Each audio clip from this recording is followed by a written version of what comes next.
Hey VC, it's Billy.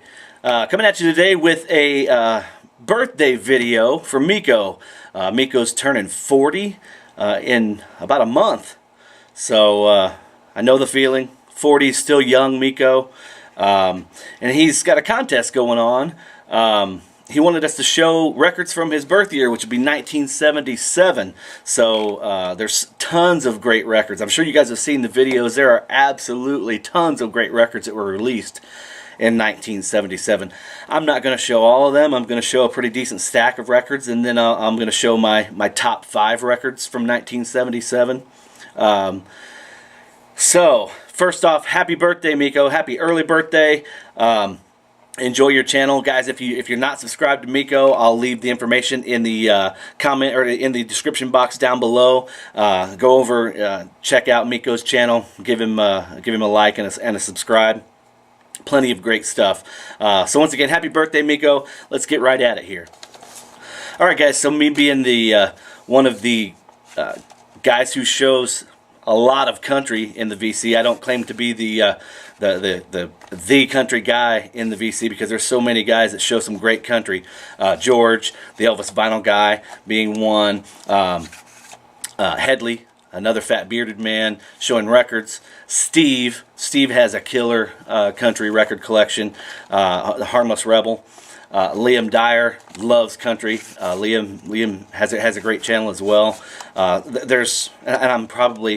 apologize if I'm forgetting anybody, guys, but if you guys dig country music and you're not just strictly into metal, LJ shows some killer country too.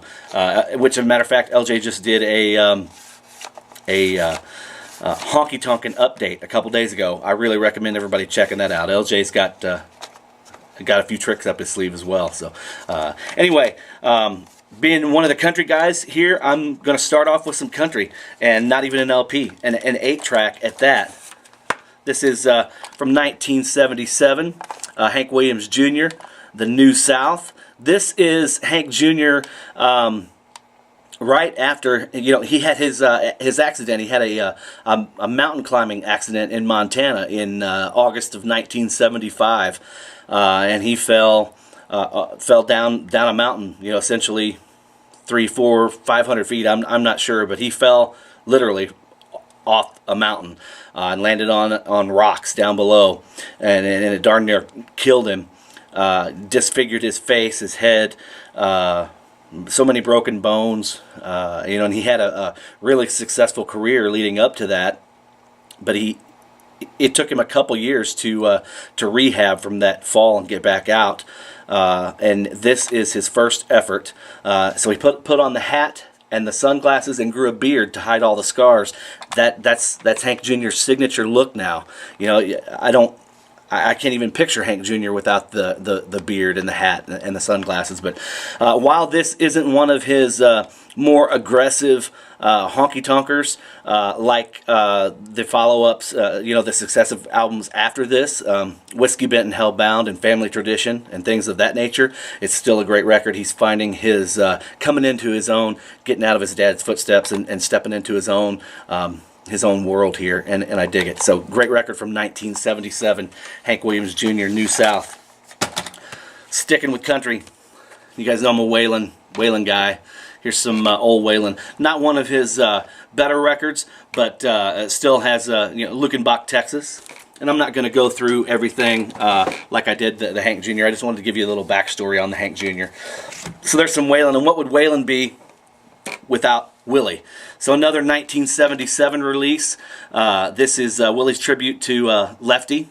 This was actually a VCLT from Diggy. Gosler, Ohlendorf. I forget what Goldschlager, Ohlendorfer, whatever we're calling him these days. Anyway, Diggy, Bill, thank you very much for this. It's a great record. That's, like I said, that's Willie's tribute to Lefty, Frizzell. David Allan Coe, Rides Again. This is a signed edition. Signature there from David Allan Coe. But this has Willie Waylon and me and If that ain't country, those are the two biggies on that one. And then another classic from '77, The Hag, his Farewell to Elvis. This is Haggard's tribute to Elvis. He records a bunch of Elvis tunes on here, as well as his From Graceland to the Promised Land, an original. And then kind of rock, pop, country. Linda Ronstadt, just a great record. It's So Easy. I Will Never Marry, Blue Bayou, Poor Pitiful Me, killer record. Now we're moving into some rock. And these are things you've probably all seen if you've watched any of Mikko's birthday videos from '77. It was such a great year. We've got a stack of live records. It seemed like '75, '76, '77, '78. Those years were the year of the live albums. So here is AC/DC, Let There Be Rock, Whole Lot of Rosie, Let There Be Rock, Overdose, Hell Ain't a Bad Place to Be, Dog Eat Dog. Great record, phenomenal Bon Scott classic. Here we go. Kiss, Alive 2. Everybody has shown this one pretty much. Killer record. One of two records Kiss released in 1977. Badass live record here, Deep Purple, made in Japan. One of the, apparently, I don't know if they still are, but the loudest band in rock and roll. Maybe Boston Rob or Blackmore Rules can kind of fill us in on that. But I never had the opportunity to see Deep Purple, but I hear they were badass. This album is badass, but I hear they were definitely badass back in the day. Another badass record right here, Rainbow, killer stuff. Rolling Stones live.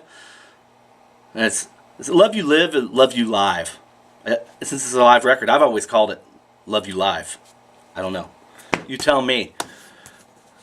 Alice Cooper, the tour, the Alice Cooper show, another live record. So there's a handful of live records from '77.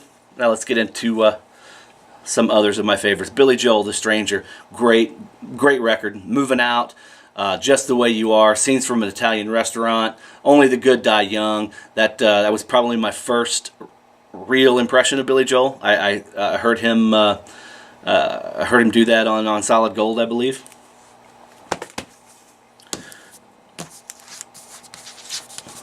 Well, Kansas, Point of No Return, Dust in the Wind on this one. Yeah, Dust in the Wind, as well as several other classics.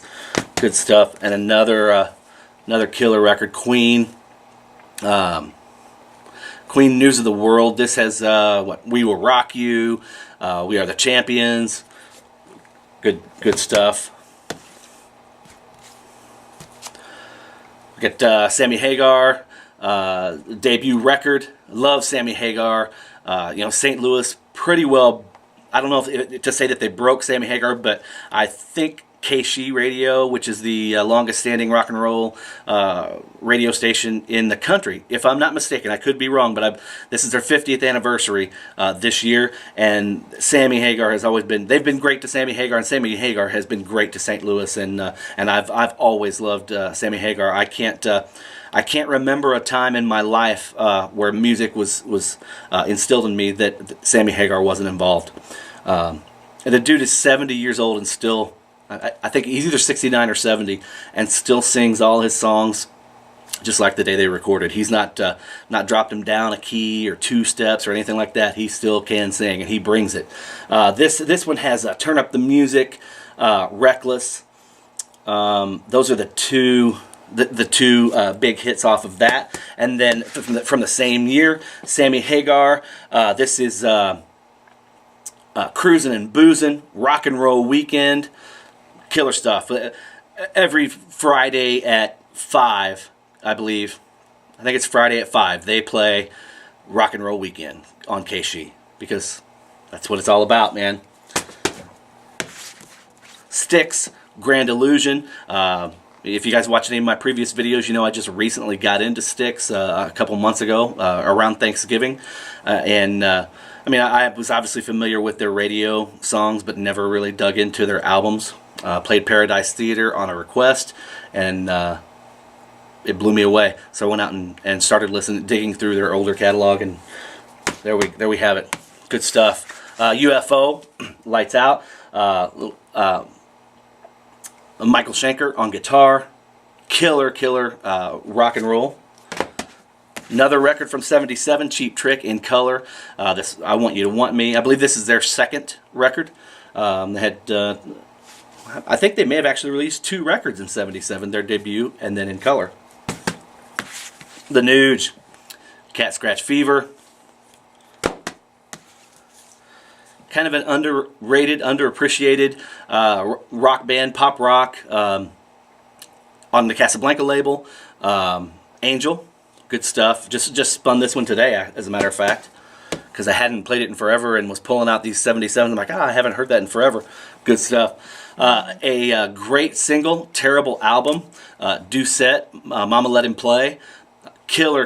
Another, I was talking about KSHE, our local rock and roll radio station, 50 years old this year. Mama Let Him Play. They play it all the time. Pick up this record, and it sucks. It's terrible. Great single, though. Another killer record from an obscure band, Ram Jam, Little Black Betty, 1977. So now let's get to the top 5 here from 1977 for records that I have in my collection. Number 5 would be Pink Floyd's Animals. While this didn't have any radio hits on it, because most of these songs are 10, 11 minutes long, you put it on, it's such a great listen. Unbelievable record. Number 4, you see this in everybody's video, Fleetwood Mac, Rumors. Nothing really needs to be said about this record, just simply fantastic. Number 3, I'm a little bit biased here, but Kiss, Love Gun. The reason I didn't put Alive 2 above it, I enjoy Alive 2 as a more overall listen better, but we're talking albums. So when I think of albums, I think of a studio album. You know, that obviously had songs from earlier on. It's just like I didn't include any comps, any greatest hits compilations or anything like that, because I still wanted albums. So as far as studio album, right here, number 3, Kiss, Love Gun. Number 2, and like I said, this is just personal preference, and this is most people's number 1 pick. But forget about years. Forget about just 1977. This could be the number 2 or 3 record in any, overall, all time. It's such a great record. Meatloaf's Bad Outta Hell. Songs written and composed by Jim Steinman. Meatloaf's vocals are just so killer. There's so many timeless classics on this record. Meatloaf, Bad Outta Hell. And my personal favorite, number 1 album of 1977, and I showed the original U.S. pressing in one of my videos just recently, so I'll show my Japanese pressing of Lynyrd Skynyrd's Street Survivors. These guys were on top of the world whenever this record came out, and they were only going to continue to soar. It's such a tragedy with the plane crash and losing Ronnie and losing Steve and some of the background singers and anybody's life that were lost, but obviously Ronnie and Steve. Just great record. I love this record. Still spin it as much today as I did 10 years ago, as much as I did 20 years ago. Great stuff. So there's my picks from 1977. Your birth year, Mikko, again, 40 coming up. Great channel. Happy birthday, buddy. I hope you enjoyed the entry. Guys, take care. Peace.